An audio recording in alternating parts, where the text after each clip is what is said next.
Hello friends, welcome back to master plan TNPSC. நம்ம எல்லாருமே எதிர்பார்த்துட்டு இருந்த ஆஃபீஸ் அசிஸ்டன்ட் வந்து மெட்ராஸ் ஹைகோர்ட்டில் வந்து அனௌன்ஸ்மெண்ட் பண்ணியிருக்காங்க. அதற்கான நோட்டிஃபிகேஷன் தான் இன்றைக்கி வெளியிட்டிருக்காங்க. அதை பற்றின டீட்டெயில் தான் இந்த வீடியோவில் நம்ம பார்க்க போகிறோம். சரிங்களா? ஃபர்ஸ்ட் வந்து இந்த நோட்டிஃபிகேஷன் என்னென்ன போஸ்டிங் வந்து வெளியிட்டிருக்காங்க அப்படின்னு சொல்லி பார்க்கலாம். Examiner, reader, senior பெயிலிஃப், junior பெயிலிஃப், process server, process writer, driver, office assistant, அப்புறம் க்ளீன் லைன்ஸ் ஒர்க்கர் அப்படின்னு சொல்லிட்டு போஸ்டிங்ஸ் வந்து வெளியிட்டிருக்காங்க. மொத்தமாக 2329 போஸ்டிங்ஸ் வந்து வெளியிட்டிருக்காங்க. இதை வந்து இன்க்ரீஸ் பண்ணவும் வாய்ப்பு இருக்குது. சரிங்களா? ஸோ நம்ம வந்து எதிர்பார்த்துட்டு இருந்த ஆஃபீஸ் அசிஸ்டன்ட் வெளியே வந்துருச்சு. ஸோ அதனோட டீட்டெயிலை வந்து இப்போ வந்து பார்க்கலாம். சரிங்களா?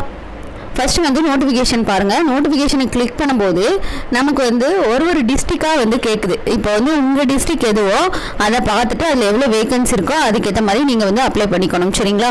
ஸோ டிஸ்ட்ரிக்ட் வைஸ் தான் வந்து உங்களுக்கு கொடுத்துருக்காங்க. நான் வந்து டோட்டலாக வந்து மொத்தமாக டோட்டல் பண்ணி நான் வந்து சொல்கிறேன். சரிங்களா? அந்த போஸ்டிங் வந்து 2329 போஸ்டிங் வந்து டோட்டல் பண்ணி பார்த்தது.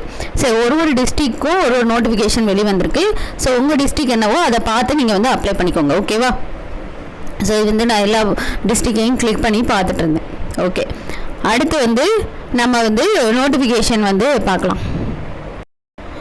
ஸோ இந்த பிடிஎஃபை நான் வந்து உங்களுக்கு வந்து டிஸ்கிரிப்ஷனில் கொடுக்குறேன். நீங்கள் வந்து படித்து பார்த்து, ஏன்னா தமிழ்லேயும் இருக்குது, இங்கிலீஷ்லேயும் இருக்குது. நீங்கள் வந்து படித்து பார்த்துட்டு அதுக்கப்புறம் அதை புரிஞ்சுக்கிட்டு அதுக்கேற்ற மாதிரி அப்ளை பண்ணுங்கள். சரிங்களா? ஏன்னா இது வந்து ஒரு 52 பேஜஸ் இருக்குது, 57 பேஜஸ் இருக்குது. நீங்கள் வந்து ஒன்று ஒன்றா படித்து பார்த்து அதுக்கேற்ற மாதிரி அப்ளை பண்ணிக்கோங்க. ஓகேவா? ஸோ ஏன்னா அதுக்கப்புறம் உங்களுக்கு டிஸ்ட்ரிக்ட் வைஸ் கொடுத்தது அந்த நோட்டிஃபிகேஷன் தான் நம்ம பார்க்கணும். அதில் வந்து எத்தனை வேகன்சி இருக்குது, எவ்வளோ எலிஜிபிலிட்டி, என்னென்னது இருக்குது அப்படின்னு சொல்லி நம்ம வந்து பார்த்துக்கணும். சரிங்களா? ஸோ இந்த பிடிஎஃப்ல வந்து எல்லா போஸ்டிங்க்கும் ஏற்ற மாதிரி டேர்ம்ஸ் அண்ட் கண்டிஷன்ஸ் கொடுத்துருக்காங்க. இது எல்லாத்தையும் ரீட் பண்ணிவிட்டு நீங்கள் அதுக்கப்புறம் அப்ளை பண்ணுங்கள். சரிங்களா? அடுத்ததாக நம்ம பார்க்க போகிறது வந்து எல்லா டிஸ்ட்ரிக்டும் சேர்த்து எவ்வளோ வேகன்சி வந்து அனௌன்ஸ் பண்ணியிருக்காங்க அப்படின்னு சொல்லி பார்க்க போகிறோம்.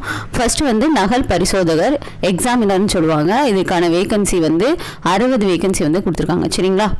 செகண்ட் ஒன் பாருங்கள், நகல் வாசிப்பாளர். சரிங்களா? இது வந்து ரீடர்னு சொல்லுவாங்க. இதோட வேகன்சி வந்து 11 வேகன்சி வந்து கொடுத்துருக்காங்க. சரிங்களா? சரி, இது வந்து தற்காலிகமானதாக இன்க்ரீஸ் ஆக சான்சஸ் இருக்குது. சரிங்களா? அடுத்ததாக பாருங்கள், முதுநிலை கட்டளை நிறைவேற்றுபவர். இதை வந்து சீனியர் பெயிலிஃப் அப்படின்னு சொல்லுவாங்க. இது வந்து வேகன்சி வந்து 100 வேகன்சி வந்து கொடுத்துருக்காங்க. நெக்ஸ்ட் வந்து இளநிலை கட்டளை நிறைவேற்றுபவர். இதை வந்து ஜூனியர் பெயிலிஃப்னு சொல்லுவாங்க. இது வந்து 242 போஸ்டிங் வந்து கொடுத்துருக்காங்க. சரிங்களா? நெக்ஸ்ட் பாருங்கள், கட்டளை எழுத்தர் அப்படின்னு சொல்லிட்டு வேகன்சி வந்து 1 வேகன்சி கொடுத்துருக்காங்க. ப்ராசஸ் ரைட்டர்னு சொல்லுவாங்க.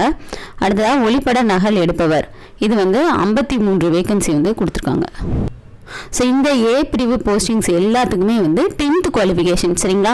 ஸோ இது வரைக்கும் சொன்ன எல்லாத்துக்குமே வந்து 10th குவாலிஃபிகேஷன் தான் நமக்கு வந்து கல்வி தகுதி. ஓகேவா? அடுத்ததாக பாருங்கள், ஓட்டுநர் வேகன்சி வந்து 27 வேகன்சி கொடுத்துருக்காங்க. நெக்ஸ்ட்டு நகல் பிரிவு உதவியாளர் அப்படின்னு சொல்லுவாங்க. காப்பியஸ்ட் அட்டண்டர், இந்த வேகன்சி வந்து 14 வேகன்சி வந்து கொடுத்துருக்காங்க. அடுத்ததான் நம்ம எல்லாரும் எதிர்பார்த்துட்டு இருந்த அலுவலக உதவியாளர், ஆஃபீஸ் அசிஸ்டன்ட், இதற்கான வேகன்சி வந்து எல்லா டிஸ்ட்ரிக்டும் சேர்த்து 638 வேகன்சி வந்து கொடுத்துருக்காங்க. சரிங்களா? இந்த ஓட்டுநர், நகல் பிரிவு உதவியாளர், அலுவலக உதவியாளர் இது எல்லாத்துக்குமே வந்து கல்வி தகுதி வந்து 8ஆம் வகுப்பு கல்வி தகுதி. சரிங்களா? இது இல்லாமல் இதற்கு வந்து கொஸ்டின்ஸ் வந்து 50 மார்க்குக்கு வந்து எக்ஸாம் வைப்பாங்க. அது இல்லாமல் வந்துட்டு செய்முறை தேர்வு இருக்குது, இன்டர்வியூ இருக்குது. சரிங்களா? செய்முறை தேர்வு வந்து 70 மார்க்கு, இன்டர்வியூ வந்து 30 மார்க்குக்கு, கொஸ்டின்ஸ் வந்து 50 மார்க்குக்கு வைப்பாங்க. சரிங்களா? ஸோ இது எல்லாமே இருக்குது இந்த அலுவலக உதவியாளர் எல்லாத்துக்கும். அடுத்ததாக பாருங்கள், தூய்மை பணியாளர். அதாவது இதுக்கு வந்து 202 வேகன்சி வந்து கொடுத்துருக்காங்க. அடுத்து வந்து தோட்ட பணியாளர் 12 வேகன்சி. காவலர், இரவு காவலர் வந்து 459 வேகன்சி வந்து கொடுத்துருக்காங்க. தமிழ்நாடு ஃபுல்லாக எல்லா டிஸ்ட்ரிக்டும் சேர்த்து. நெக்ஸ்ட் பாருங்கள், இரவு காவலர் மற்றும் மசால்ஜி வந்து 85 வேகன்சி வந்து கொடுத்துருக்காங்க. அடுத்து காவலர் மற்றும் மசால்ஜி வந்து 18 வேகன்சி. அடுத்து தூய்மை பணியாளர் மற்றும் மசால்ஜி வந்து 1 வேகன்சி. அடுத்து வாட்டர் உமன் இது வந்து 2 வேகன்சி. அடுத்து லாஸ்ட்டாக வந்து மசால்ஜி மட்டும் 402 வேகன்சி வந்து கொடுத்துருக்காங்க. தமிழ்நாடு ஃபுல்லாக எல்லா டிஸ்ட்ரிக்டும் சேர்த்து சொல்லிக்கிட்டு இருக்கேன். சரிங்களா? டோட்டலாக 2329 வேகன்சி இருக்குது. இந்த டி பிரிவில் கொடுத்துருக்குற இரவு காவலர், தோட்ட பணியாளர், தூய்மை பணியாளர், காவலர், அது இல்லாமல் வாட்டர் உமன், மசால்ஜி இது எல்லாத்துக்குமே வந்து கல்வி தகுதி வந்து தமிழில் எழுத படிக்க தெரிஞ்சிருக்க வேண்டும். சரிங்களா? இதற்கு அப்ளை பண்ணுறதுக்கு நமக்கு லாஸ்ட் டேட் May 27 வரைக்கும் வந்து கொடுத்துருக்காங்க. சரிங்களா?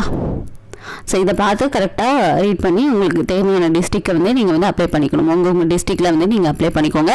இது இல்லாமல் எஸ்சி எஸ்டி மாற்றுத்திறனாளி விடோவுக்கு வந்து இந்த எக்ஸாமுக்கு வந்து ஃபீஸ் வந்து கட்ட தேவையில்லை. மற்ற எல்லாருமே வந்து ஃபீஸ் கட்டணும். சரிங்களா?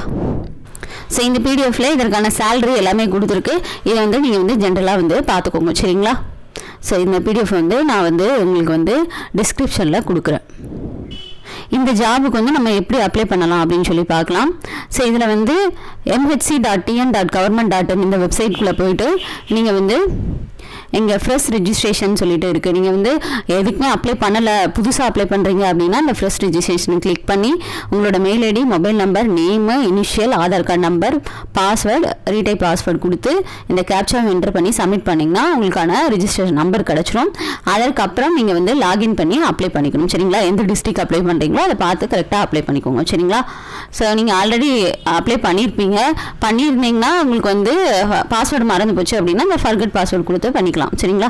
ஸோ இந்த லாகின்ல போய்ட்டு யூசர் நேம், பாஸ்வேர்டு வந்து நம்ம ஆல்ரெடி கிரியேட் பண்ணிப்போம் இல்லையா, அதை போட்டு கேப்சா என்டர் பண்ணிங்கன்னா அது வந்து நமக்கு வந்து லாகின் ஆயிடும். சரிங்களா? ஸோ ஆஃபீஸ் அசிஸ்டன்ட் ரிலேட்டடாக நம்ம சேனலில் நிறைய கொஸ்டின்ஸ் வந்து போட்டிருக்கோம். நீங்கள் வந்து அதை பார்த்து ரெஃபர் பண்ணிக்கோங்க. சரிங்களா? இது இல்லாமல் இன்னுமே நம்ம வந்து அப்டேட் பண்ணுவோம். ஓகேவா? ஸோ இந்த வீடியோவில் உங்களுக்கு ஏதாச்சும் டவுட் இருந்தால் கமெண்ட் பண்ணுங்கள். ஓகேவா? Thank you friends. தேங்க்ஸ் ஃபார் வாட்சிங்.